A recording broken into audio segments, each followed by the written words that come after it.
Saturday morning, Southern Arizona. My name's Shawn Campbell. You're listening to the second episode of the Marketing Corner. We have two phenomenal entrepreneurs that are just going to kill it today. Last week we had Steve Nunez, and I was a little bit worried that it was all downhill from there.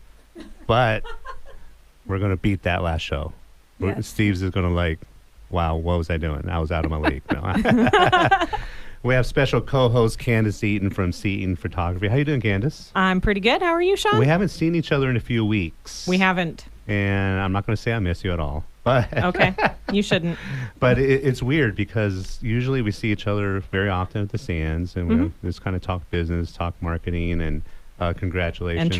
And trash. About ourselves. Trash. No, about nobody. Just ourselves. Never about anybody else. About anybody else but ourselves. So good to see you. Good to see you, Thank Shawn. you for being a part of the show today. And our special guest today, Meredith Marder, business attorney.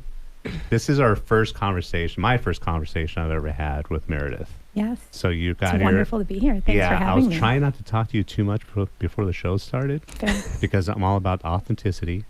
I'm all about if I upset you live, that's got to be authentic. I want to do it on air. If I'm going to say something offensive, I want to wait until we can get your live reaction. Exactly. Make sure that we've recorded it. Exactly. That way we get it on video and not do that and make a fool of myself out of thousands of people at one time. There you go. So, that's the way to do it. Audience, if you have a question for any one of us, especially Meredith, as we get into the topics of discussion today, please call in 520-790-2040. 520-790-2040. Give us your questions. We have a lot to talk about today, and I'm going to be fascinated. I'm going to be taking a lot of notes. This is going to be very, very educational for any business owner and entrepreneur out there. Absolutely. So, yeah. Tell us a little bit about your business. What do you do, Meredith? Yeah, I'm a business attorney and a business broker. My law firm is called A Better Business, a law firm for entrepreneurs, and that name really encapsulates it. I represent entrepreneurs and small business owners. I help them with everything from starting a business to all the milestones along the way as you grow your business, all the way to sale. Wow. How did the two of you meet? Was it through networking? Was it through... Mountain bikes. Yep. Mountain bikes. Yeah. Are you still training for your 5K, your Iron? Was it Ironman? No. No, Spartan race. Spartan race. Are you still training for that? I am. Yet another.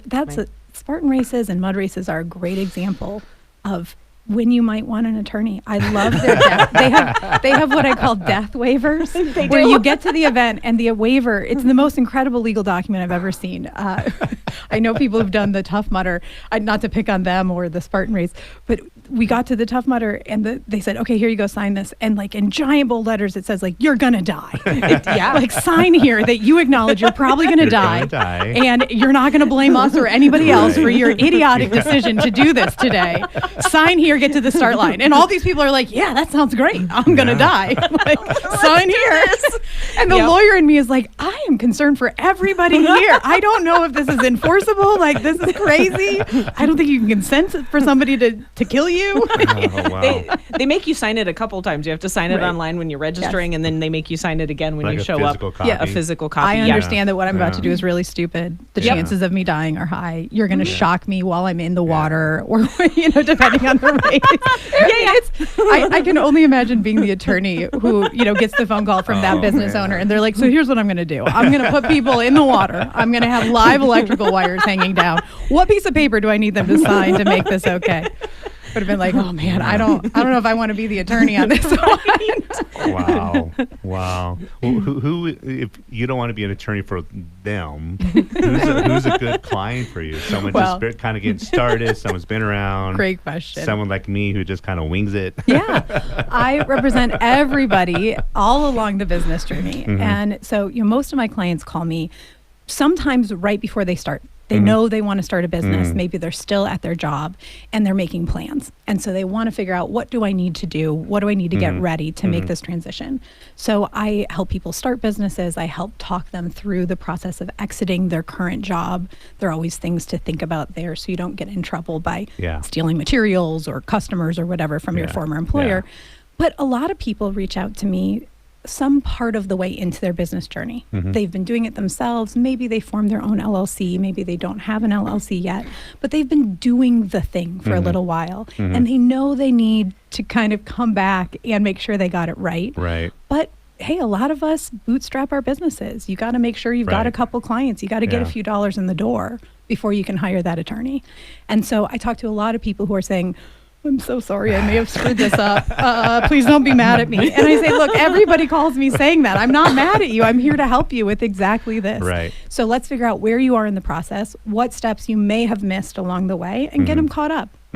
So in many aspects, should you be the first call when someone's thinking about starting a business? Or people wait too late? You know, it really depends on the business. If you are running a burger franchise or an in-home daycare where you've got people coming into your business premises, you've got employees on day one, people can get injured the very first day you're open for business. I absolutely think you should talk to an attorney before you ever open your doors. If you are a portrait photographer, if you are, you know, a consultant who's doing, you know, some sort of consulting from behind your desk at home, your business is probably a little less risky. And so, you know, the ramifications for you taking on a few jobs before you talk to an attorney are going to be a lot lower risk. So it really depends on the risk in your industry. If you've got a, you know, a brick and mortar location, if there's a risk of injury, you know, nowadays there are so many different ways a business can look. It really depends on your risks and your risk tolerance. There's something specifically that we had emailed to each other before today's show that you specifically wanted to talk about, the Corporate Transparency Act. Yes, absolutely. What is the Corporate Transparency Act? we're going to dig into this. Yes. So the Corporate Transparency Act, am going to be 8 out of 10 business owners want to know. 10 out of 10 business owners should know. 8 out of 10 may want to know, but all 10 need to know. Right. Yeah. The Corporate Transparency Act is a new law that went into effect on January 1st, 2024, and it impacts nearly every business owner in the United States and even foreign business owners doing business in the United States. This is a massive change in corporate law, one of the biggest we've seen in my entire career. And it's a new federal law that requires business owners to register their businesses with the federal government. Until now, when you form a business, you form it in your state. You go to the Arizona Corporation Commission and you form your LLC. Well, this new law is creating a federal database of all of those businesses and who the individual people are that own and control them. Those are called the beneficial owners. Okay. And we're creating this registry because there are a lot of states in the United States where you don't have to disclose who the owners are. In Arizona, we do. So this isn't a huge difference for us. But there are a lot of states where people intentionally go, if they want to form an anonymous company, they don't want it to be easy for people to figure out who owns the company. Well, that's what the federal government is now looking to get that information on. This is a crime-fighting law. So they're actually targeting people that are using anonymous shell corporations to do illegal things, to money launder or you know, whatever those crimes are. And when they go back through the entities, they can't figure out who are the people. We know this entity, we know this LLC is doing something wrong or this corporation, but we can't figure out who the people are that actually own and control it. We don't know who to go after. So that was why this law was originally passed and why the penalties are so high. The penalty for willful failure to file this beneficial ownership information report, $591 a day. Those are the civil penalties. There's no cap on those. And then the criminal penalties are up to $10,000 and 2 years in federal prison. So this is something that every business owner needs to know about because they are not, you know, most of us are not doing anything wrong with our businesses. They're not coming after us. This is a simple registration requirement for the rest of us. But the federal government can't say, hey, criminals, register here. Everybody else, you're good. Right? We all have to register. We all have to file a BOI report so that they can go, you know, when they go after the criminals, they can either have this information or hit them with these penalties for failure to file. And when did you say the deadline? They already passed? We're going to talk about that. There are three different, three different deadlines we can dig into after the break. Exactly who is required to file, who the beneficial owners are, what the deadlines are. And I want to make sure everybody listening today walks away from this show understanding what they need to do and how important this is for their business. So John, the engineer, when people call in, are they allowed to like muffle their voice? Because I bet you're going to get a lot of people that want to call. If you want to call with any questions for Meredith, 520-790-2040. I know, Candice, you have a ton of questions, so we'll get into those right after the break. Again, you're listening to the Marketing Corner, and we'll be back in a few minutes. Thank you. And welcome back to the Marketing Corner. We are here with co-host Candice Eaton, special guest Meredith Marder. Am I not working? Now you're working. No. Well, fine. I tricked you. No, I'm just kidding. It's okay. Yeah. Candice, you had a few questions for Meredith. I do. Now that you've sufficiently scared the living daylights out of all of us, Meredith, thank you. So you said there are some deadlines upcoming that business owners are going to have to pay attention to. So could you let us know more about those, please? Absolutely.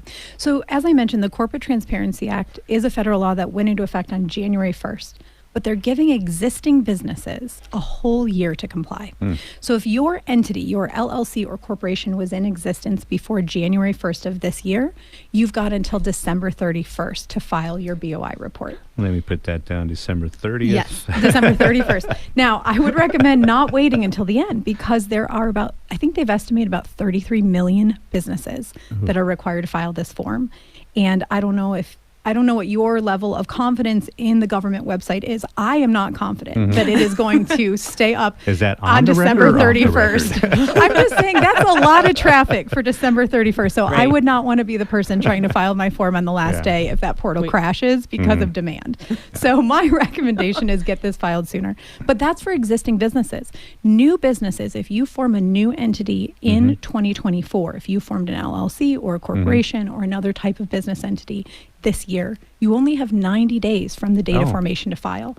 So you may be sitting here right now if you formed a new business earlier this year and you're already late. Those penalties might already be accruing. Yeah, so you're going to want to look into this right away. Go to fincen.gov to learn more. That's the Financial Crimes Enforcement Network. FINCEN.gov and /BOI. That's where they've got all the information about this.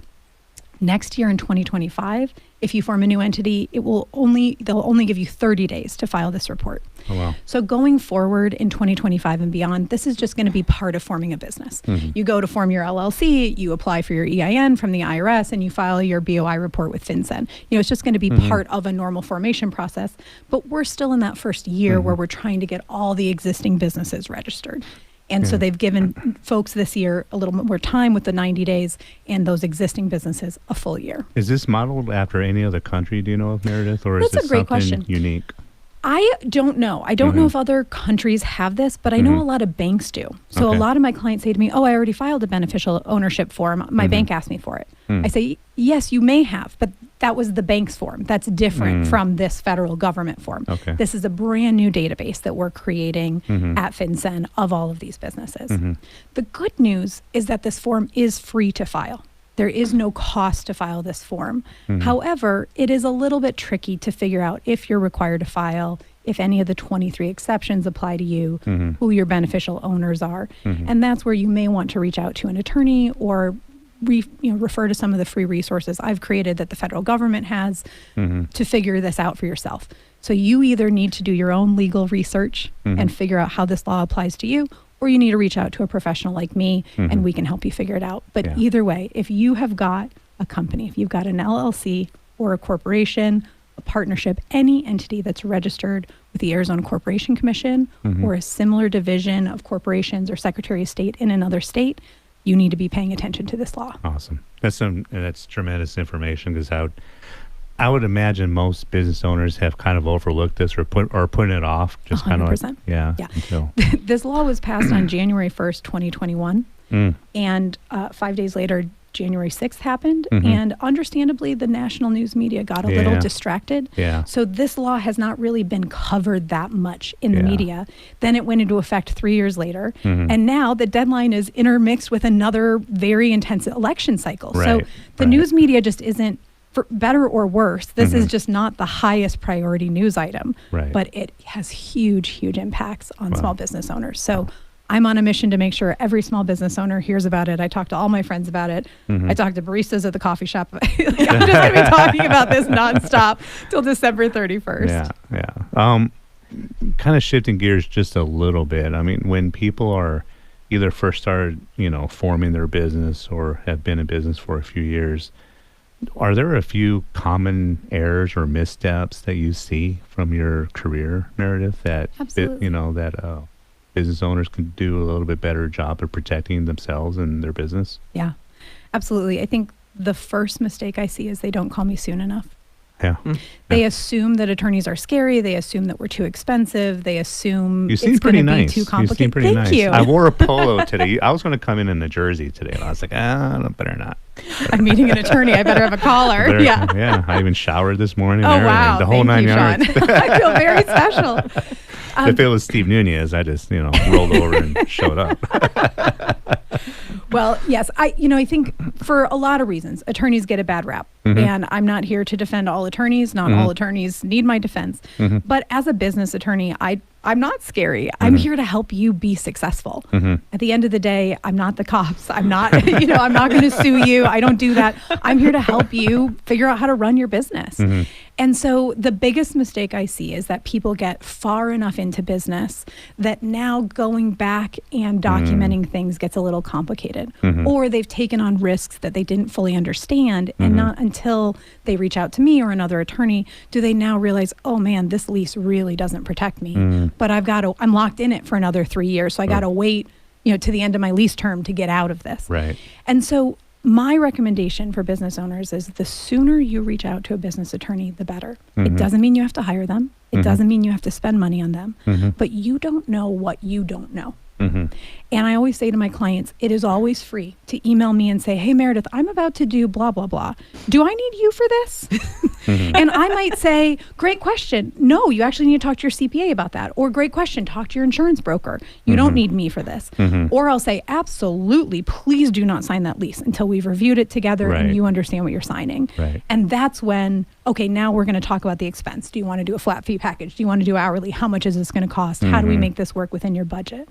But as I say, it is always free to ask the question, do I need your help with this? Yeah. Because most business owners just don't know what they don't know. And you don't know enough to know what the risks are that you're taking on unless you ask a professional.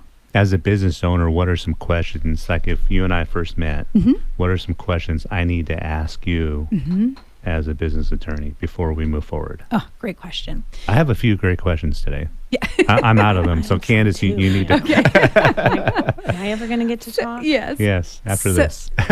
So when I meet a business owner, obviously I'm gathering some information about you, about what type of entity you run. I alluded to this, in our first segment before the break, that it's a very different risk if you're running an in-home daycare than if you're a graphic designer that works from home. So I'm going to very quickly get a sense for, okay, you have these different types of risks than another business client. But I think the most important question a business owner can ask of an attorney, of a CPA, of an insurance broker is, what don't I know? What risks am I not seeing? What should I be asking you about? Because I see 10 risks that aren't even on your brain to ask about. No, not on a radar. Exactly. Right. Yeah. And so I recommend you should always finish any call with an attorney or a professional saying, what didn't I ask about that you think I should be worried about? Yeah. Or what's the next thing coming down the pike? Let's say we draft a contract together and now we're done with that project. An ideal client says to me, okay, thank you so much for this. What's the next moment you can see where I will need your help? When should I reach out to you next? And I may say, well, if you get ready to sign that lease, if you decide to hire an employee, give me a call back, right? I'm going to tell you for your business, what are those milestones where you're going to need to remember to reach out? Okay. So you work with a lot of small business owners, me being one of them. And as small business owners go, we are kind of tightwads. And we try to DIY all the stuff. Yep.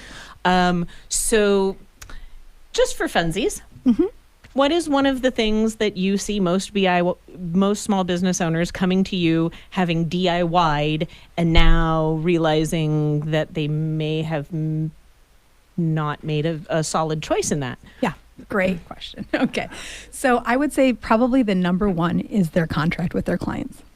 Okay. That is the number one thing that I have people call me. They're starting a business and they say to me without fail, I downloaded a form off the internet, or I got a form from some friend of mine who's in the industry and they've been using it with their business and they're fine.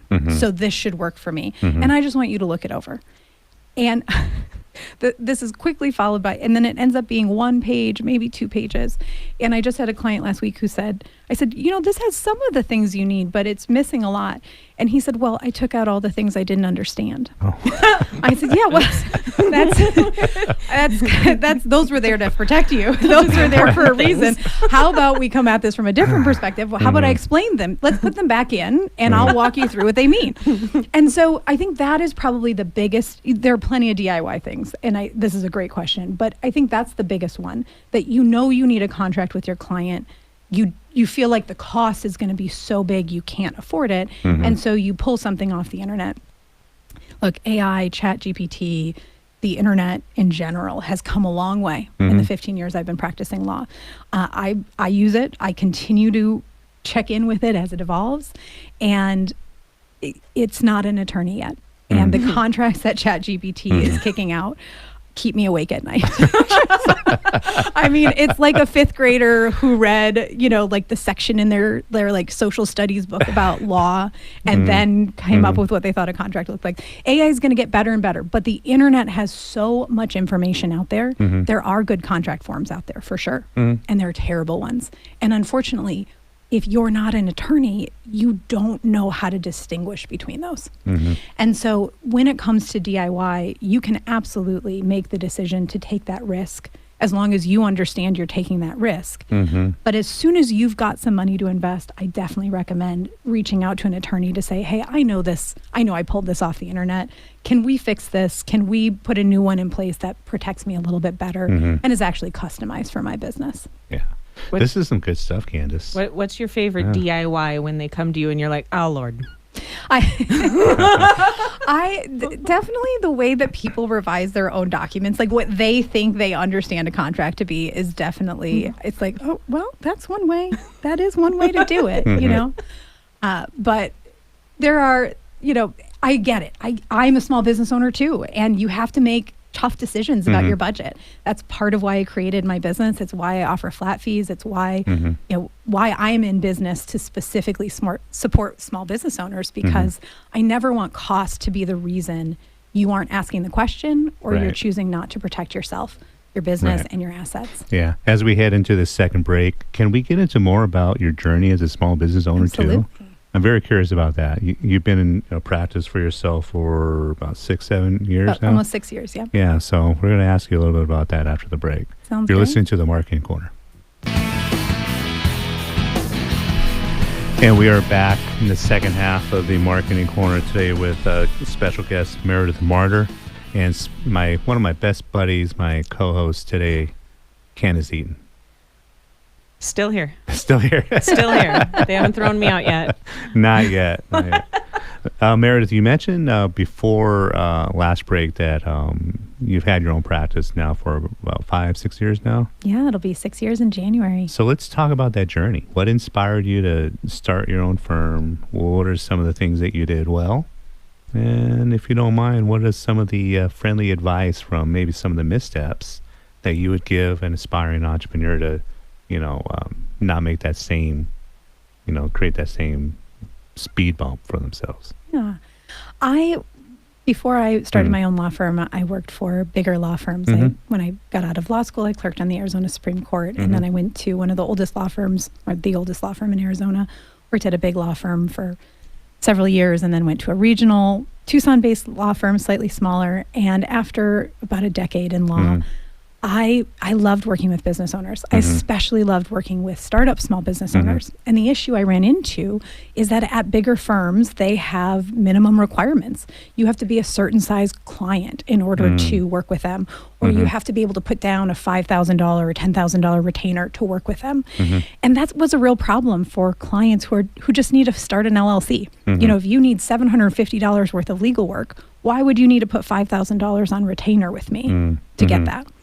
And so it was a mismatch, you know, to be at a larger firm. Nothing wrong with those firms, but you know what, the clientele that they're designed to serve is at a much higher price point than a lot of the small business owners that I wanted to work with in Tucson, in my community. I love working with small business owners. I love that I get coffee at a client's coffee shop. I love going and getting a beer at a client's brewery. I love going to a restaurant or going to a hair salon or going, you know, wherever it is in Tucson. And I walk in and I know the owners and I help them get that lease and I help them open their business. And I was invited to a grand opening later today for one of my clients. At the same time, last month, one of my clients sold their business and we got to celebrate that journey, you know, the completion of that journey. So for me, I love the fact that the work I do helps the people in my community. And I needed to be able to do that at an affordable price point and in an accessible way.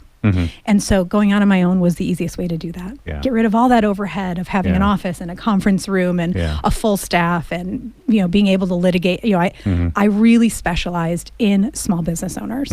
And there are some colleagues of mine who said, you know, Meredith, this sounds crazy. You can't run a law firm without a conference room. You know, people need a physical location to come and meet you. And I said, I don't know if that's true. You know, my clients all work at their own businesses. They want to just pick up the phone and call me. They want to just be able to text me. They want to just have the answer to their question arrive in their inbox so they can forward that document on to whoever's waiting on it. And I actually don't think they want to schlep down to my office downtown and sit in a wood paneled conference room thinking, gosh, how much an hour is going towards this conference room? Right. So to your point, Candice, small business owners have tight budgets. You don't want to pay for anything you don't need. And I know that those dollars have more important places to be, especially if you're going to be putting them into marketing, hiring your first team member, growing your business. I do not want to take any more money than I need to that's going to impede your growth. So I went out on my own, opened my own business, and a year later the pandemic happened and it turned out all that conference room space that my colleagues had was sitting empty. And I was very fortunate that I hit, you know, when the pandemic hit, I was already an entirely online firm. Every single one of my clients was impacted by the pandemic. Not a single one of them did not at least have a question. What happens to my lease? What do I do about this? You know, they were either business was booming or business was dying, and there were issues. And I was able to just seamlessly, you know, pick that up, answer those questions, serve them, and it didn't matter at all that we were all online. That's cool. I didn't come up with a question. I didn't answer your question I don't know. about sort of success and advice. I've been very fortunate that I had the opportunity to grow my book of business, my relationships in Tucson in that decade that I practiced law here, and I went out on my own. Not everybody is as fortunate as that. You know, I've been able to grow my business largely through referrals and word of mouth, and I haven't had to do a lot of external marketing. And I think that is the piece that I see so many people trip up on. It's why it's so wonderful that this show exists. You know, I think you guys are creating really important resources here for people because so many people come to me and they say, hey, I'm really good at this thing. I'm an expert at physical therapy. I'm an expert at photography. I'm an expert at whatever it is, graphic design. I keep picking on graphic designers today, but we'll just use graphic design for some reason. You know, I really know my service area. I know I am an expert at my thing. And the biggest challenge I see is being good and having a service that people want and telling the people that service is available is the gap. So you may be amazing at what you do, but if people don't know you're out there doing it, how are they going to find you? How is your business going to grow? And I think it's not that I made this mistake. I was very fortunate that I spent the time building this network. And when I went out on my own, I've been very fortunate that I have been able to grow through referrals. But I would say if I could go back and do anything, not that I would necessarily have done this knowing the pandemic was coming. But I didn't really start with a full marketing plan. You know, I've backed my way into that as I've continued to grow. But I didn't need a full marketing plan on day one because I was coming with some existing clients and connections. And I recognize that that's not most small business owners' experience. But do you have a question, Candice? I do, actually. So we wanted to chat a little bit about the In the Hot Seat where you're going to be a panelist on Tuesday at the Arizona Sands Club at 4:30 p.m. We are discussing going out and defining your own success and building a business and a life that you've defined on your own. And you kind of touched on this before, that you walked away from the way we've always done it and created your own thing and your own path, and you are wildly successful in your own right. Yep. And so was there a moment? Like, was there a moment along the line where you were like, the way we've always done it isn't working for me. It's not the way I want to do it. And darn it, I'm going to go out there and I'm going to do it my way, and I'm going to make it work. Like, was there like a switch that flipped, or there was a final straw. There was a final switch. We've all had those. Yes. I've had those. You've been there for those. I knew all along, even at my first firm, and it was part of why I left that firm and went to the second, that my small business clients needed a different type of service. They needed flat fee packages and sort of the certainty of knowing what the bill was going to be. They needed smaller retainers. They needed cheaper services where they didn't have to hit a certain dollar threshold. So I knew that that was a mismatch. I also knew that the way we were delivering those services, where you had to come in and meet with us in person before you could engage us, and then scan something back as opposed to docu-signing the engagement letter, all of those things were ways that I could improve client service. But I think for me, to your question about when you decide to do it your own way, unfortunately, my brother passed away my last year at the firm, and I had been thinking about going out on my own, but I had this idea in my head that it was going to be so expensive. It was going to be so difficult to do that on my own. And what if nobody followed me? What if I didn't have any clients on day one? And it wasn't until my brother died, and I, obviously was not expecting that, but I inherited some money from his death.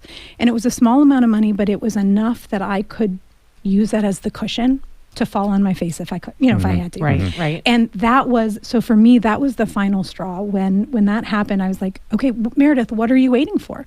You've been not doing this for years because it felt too scary financially. Right. And now here is this little gift that you can go fall on your face, and you'll still be able to pay your bills for the next 6 months or a year. Right. Go do it. And that was it. I was out of excuses at that point. The last excuse I was using was that financial stress, and not, we'll call it a silver lining. There's no silver lining to your sibling passing away, but it was the final push I needed to say, okay. But it was the thing he left behind. It was the thing he left behind to say, go do this. Yeah. Go do this. Go do it. Yep. You live. Yeah. Yep. And gratefully, I didn't need that. I didn't fall flat on my face, but that cushion gave me the confidence to do it. And I think so many small business owners don't have that. I recognize that. But I think that is, that little bit of money that you can squirrel away, or whether you get a business grant or whether you get a loan or whether you have an initial investor, that money is more than just the money you use for startup. Right. That money represents a huge bet you are placing on yourself. Yeah. And that bet is what I love most of all. It's why I'm in this business. I love watching people bet on themselves. Yeah. And 9 times out of 10, it goes spectacularly well. Yeah. And even that 10th time, usually if it doesn't go well, they end up in some other job using those same skills, saying, hey, I just ran my business. Even failure doesn't necessarily mean failure. Right. And I love getting to have a front row seat to that journey, watching people bet on themselves, watching people grow this business. And then a few years later, they're going, Meredith, can you believe we're celebrating our 5-year anniversary? Can you believe we're celebrating our 10-year anniversary? Hey, Meredith, I just got an offer to buy this business. You're never going to believe how many millions they want to give me. What can you believe that, do you remember when we just started this LLC? I say, I sure do. Yeah. That's really fantastic. There's so many lessons that you provided that I want to touch upon it during our last segment. But this is unbelievable stuff. I hope everybody's getting a lot. If you need need to ask Meredith any questions, 520-790-2040. We'll be right back. I am saved by coming back from the break right now. You have no idea what we're talking about. I'm glad we're back on the air right now, Candice. Before the conversation was going sideways before real we fast. get into this last part, I need to give a special thanks to John, our engineer. Thank you so much. David Bradley, Medicare A to Z, Candice, of course, Eaton Photography. Our new sponsor, Jamar Jordan, he's a tax specialist. Roger LaFaye Processing, Danny McPadden from Last Bridge Media, and Mark Weiss, Sales Performance Strategies. Next week, we got Mark Enzor, owner of Geeks to You Computer Repair. Co-host to be Roger LaFaye. So one thing I want to say real quick before I hand it over to you, Candice, is I don't know if you knew that the lesson that you just gave all the audience right now is in Tucson, whenever I'm in an initial marketing consultation, no matter what, potential strategies there may be, whether it's social, SEO, a new website, or whatever it is, I tell everybody, it's like your reputation here in Tucson is gold. 100%. And your first job as an entrepreneur or small business owner is to shake hands, kiss babies, and become 1 degree away from everybody. And your passion, your enthusiasm, Meredith, I could see why you're successful. Thank you. You may not have this humongous presence online, but here in Tucson, your name, I'm sure it strikes fear in the hearts of the other attorneys in town. That's good. I want all the business owners to like me and the other attorneys to fear me. That's good. But I've looked at other people's attorneys and they're like, "Who's your attorney?" Meredith Marder. Her. But you can tell, you're so approachable, you're so enthusiastic, you have so much passion, and I could tell that this is all genuine. Yeah. So. It is. Thank you. And thank you. And I think that's absolutely true. Your reputation, this is more true now. I'm old enough that I remember when the first computer showed up in my house. I didn't get my first, cell phone till I was in college. So I predate social media. I'm old enough that I predate all of that. But even back then, my mom really hammered into me that, your reputation is everything and you can't get it back once you lose it. And I came to Tucson and I went to law school here. I intentionally chose U of A. I applied early. I knew this is where I wanted to be, where I wanted to set up my practice. And I came to the U of A because I wanted to be in Tucson and invest in this community. And it's been a glorious 15 years. And my biggest problem now is that people do refer me, and I have to say, I'm so sorry, I already represent the other party. Good problem. Yes, if you can't actually lease from my client, I actually represent the other person on this side. But let me send you the names of some other attorneys in town. Yeah. So, we were talking a little bit on the break about intimidation, and you said you want to be scary to all the other attorneys, but not to all not all the small business owners. So, and some people they don't reach out to an attorney because they feel like it can be intimidating, and some attorneys do sort of give off that stuffed shirt sort of bougie vibe that people just are like, that's not me. And so how do you approach that, and how do you help people get past the whole new 100%. Attorneys? I literally I put myself on social media. I now am on TikTok. I'm making TikTok videos every day for this exact purpose of showing people that attorneys aren't scary, that we are just normal people like you who went to law school and can, I am just a professional in this thing. I'm just like your doctor or your insurance broker or a photographer. You're the expert when it comes to taking photos, Candice. I'm not going to tell you how to take the photo, how to light the photo, how to frame the photo. You have to come to an attorney as a fellow professional to say, what guidance do you have for me? And I think you're right. There are a lot of attorneys who are a little heavy-handed in saying to people, this is how you have to do it. And you're getting it wrong if you aren't doing it this way. I do not take that approach at all. Every small business owner has the right. This is why I love small business. You get to chart your own destiny. You get to build the business you want. You get to decide which things you're going to pull in professionals to advise you on, which things you're going to DIY, how you want to invest every dollar. And for me as a business attorney, I am never going to shame anybody for calling me 3 years into their business or 5 years into their business and saying, why didn't you call me on day one? Right. I'm so happy you're here. Congratulations on growing to the point that you're ready to bring me into this process. Let's get started. Yeah. And I really think that no business owner should be shamed for the choices they've made. My job is just to be an advisor and help you understand the risks you're facing so you can decide, is it time for me to invest in Meredith helping me draft this contract? Or do I want to wait till that next job is over and I'll do it then? That's why I offer free consults. I have insisted on there being free consults there, you can book a free consult on my website, and I will keep them free because I never want the fear of cost to be the reason someone doesn't pick up the phone and have a conversation with an attorney, to at least figure out, what do I need a budget for this? So you can decide when to make that happen. Yeah. So you said you're on TikTok. You have a social media presence. I see your videos come across my feed regularly. Handle? How can we find you? a.better.biz. Okay. A better biz. So there's a lot of people on TikTok giving bad advice, and bad legal advice, bad financial advice. Yep, 100%. And so how does someone who's seeing all these videos and people giving them advice on social media, how does someone pick through the good stuff and the useful stuff and the incorrect or just generally bad advice? Yep. This is another reason I'm on social media, because the amount of incorrect information that people come to me on an initial call, they're repeating back to me, is insane. So you are correct. There is a lot of incorrect advice. And my best guidance on this is pay attention to who is speaking. Do not take legal advice from a non-attorney. There are tons of attorneys on TikTok. Go find an attorney. There's another attorney out there who's a labor and employment specialist. I think his name's Attorney Ryan. If I were getting fired from a job, I would go to Attorney Ryan's page, because he is an attorney who specifically helps employees who've been terminated from their jobs. If you are looking for tax advice, go to a CPA. If you're going to go find somebody online, make sure that the person you're listening to is a professional and they work in this area.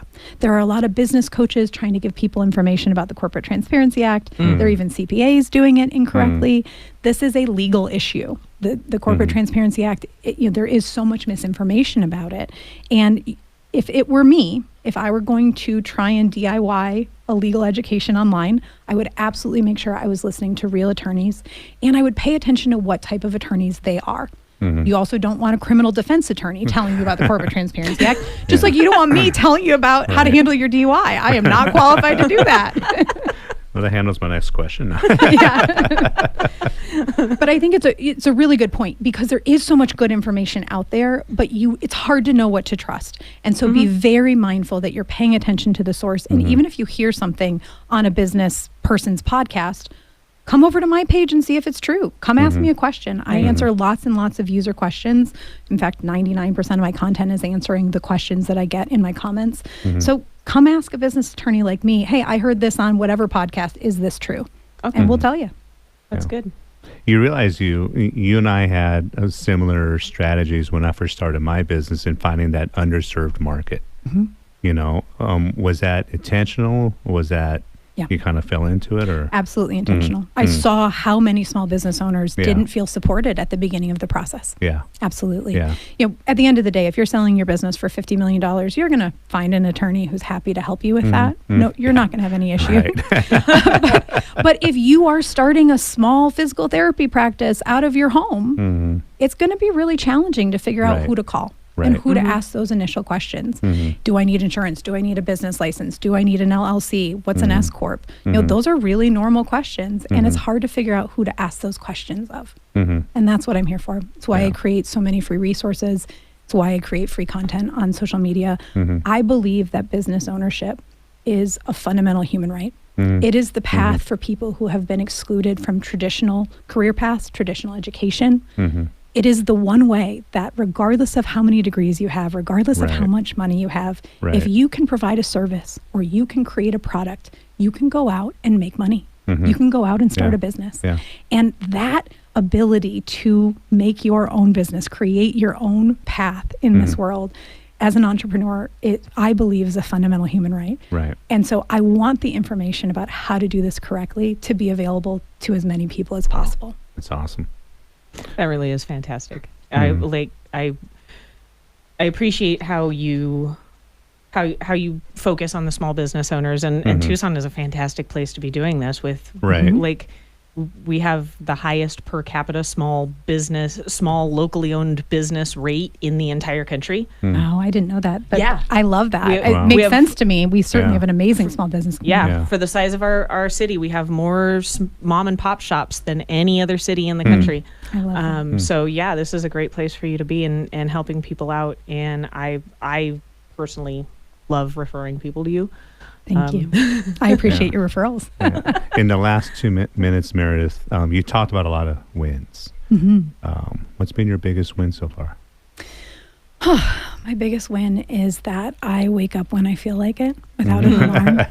I start my day later in the morning because that's when my brain turns on. Yeah. I get to work in an office where my dogs are asleep on the couch across from me.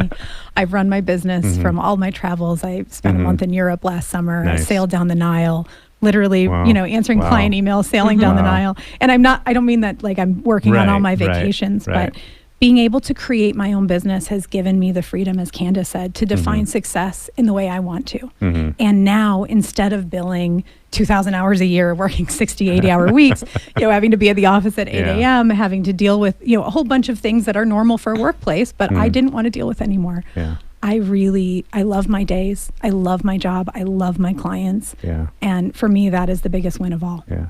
If someone needs to get a hold of you and talk to you as a result of this show, what's the best way to get a hold of you? abetterbusiness.com. Okay. There is a link right there where you can book a free initial consult with me.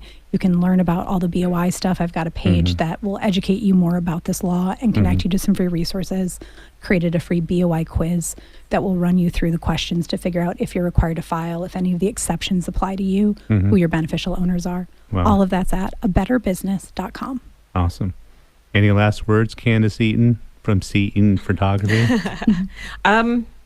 Yeah, I don't really know. Like, that was a really great conversation. Yeah. And hey, Thank you for your congratulations. referrals. Yeah, congratulations on your big win recently. Oh, yeah. That was great. It's been a good couple months around here. Yeah. Calendar contests are finally almost done with the calendar contest this year.